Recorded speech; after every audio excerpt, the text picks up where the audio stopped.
turbofan. The unit based on the American General Electric F404. 12,000 pounds of thrust in dry thrust, or 18,000 odd pounds in afterburn.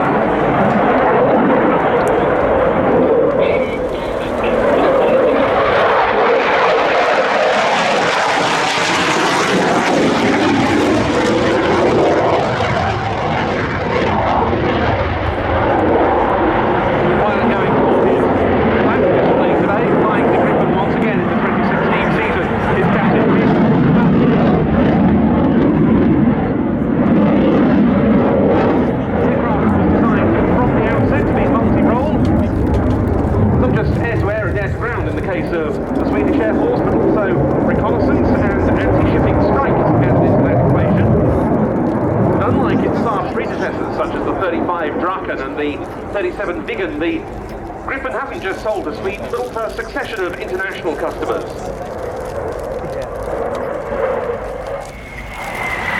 Another very challenging slow roll. It's very difficult to move to fly, using all three axes of the flight control system there. Rudder to keep the nose from dropping whilst on the knife edge. Elevator pushing forward to stop the nose dropping whilst inverted.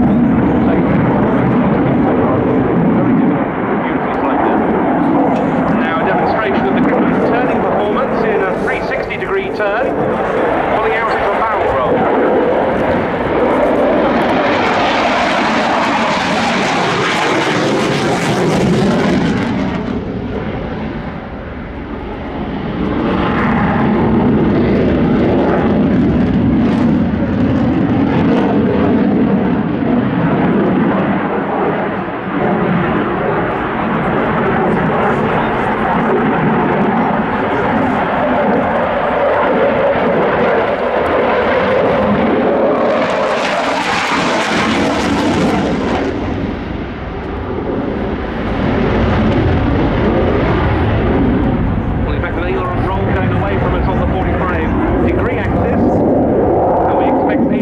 To now come in, rolling through 180 degrees prior to his inverted pass.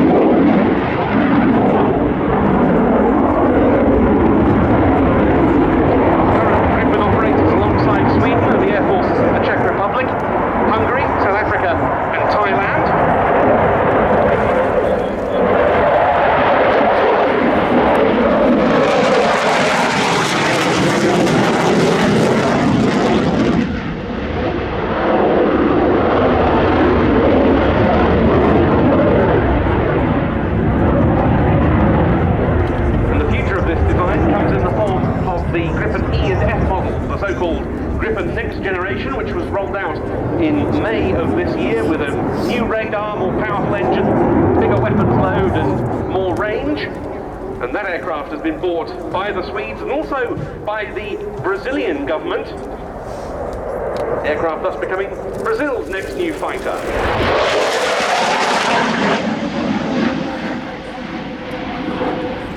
Mach 0.9 on that pass and pulling into a 9G turn at the end.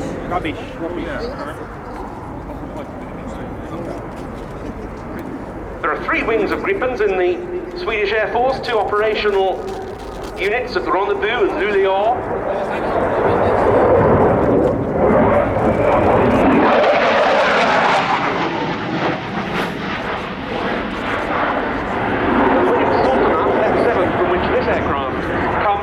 Has a division in it that provides the operational conversion unit, teaching new Gripen pilots not just from Sweden but also from foreign operators.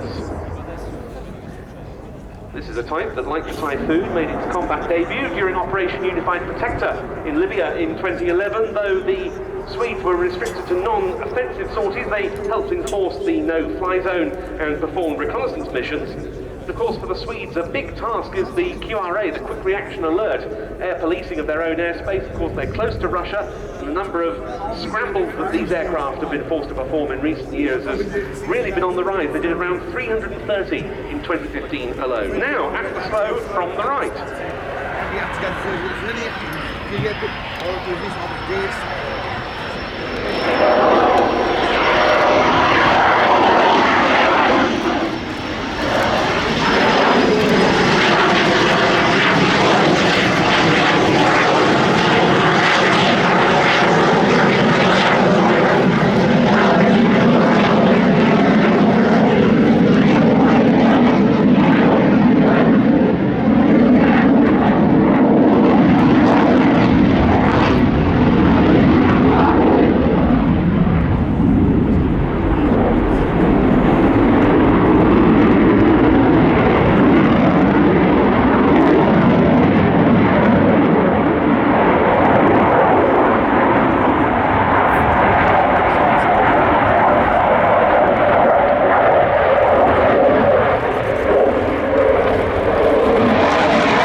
Really nice, crisp handling in evidence throughout this display. Yeah, fantastic. And I think the flat displays are very, very demanding on the crews. Unlike the full displays, where there's a little respite during some of the vertical maneuvers, the G is pretty much on this aircraft for about 90% of this display. G up to 9G. And bear in mind, this guy's helmet and mask assembly weighs about 3 pounds. So whilst pulling 9G, that's the equivalent of 27 pounds that his neck is supporting. No surprise that from joining the Royal Air Force or the Swedish Air Force or any other air force to the completion of fighter pilot training, your neck size goes up by 2 inches. So here it is in for what should be a fairly short landing.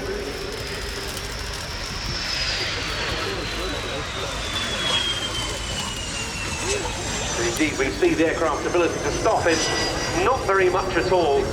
An excellent display from Captain Peter Fallian of F7 wing of the Swedish Air Force at Såtenäs on the Saab JAS-39C Gripen. That was so impressive. That aircraft came to virtually a halt in about 1,200 feet. So impressive that if you're not on the right-hand side of the crowd, you'll have missed it. And the brakes didn't seem to be being applied.